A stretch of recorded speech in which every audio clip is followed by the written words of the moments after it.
Inini nyaya yangu yakamira yakadai. Inini ndiri mukadzi ane makore 30. Ndine murume nevana vaviri. Dambudziko rangu rakadai. Kubva ndichikura, ndiri munhu aichiviwa nevarume vakawanda. Zvinova zvakandinetsa kusvika ndazoroorwa nemurume wangu. Zvino dambudziko iri harisi kupera.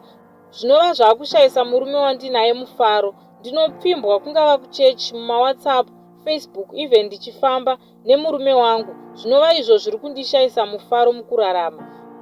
Mazuva ekutanga, murume aimboti zvimwe wavatarisa varume ivavo, akazoongorora akaona kuti aiwa zvisirizvo. Handina musi wandakamboshandisa kana midzi zvawo.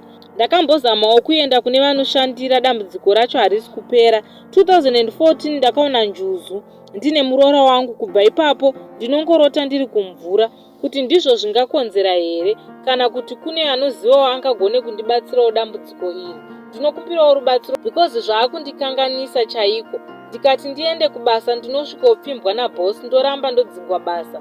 Izvozvo upenyu hwangu ndewekugara mumba, kana paFacebook chaipo ndanzwa nekubloka vanhu. Ndinotenda kune vachabatsira.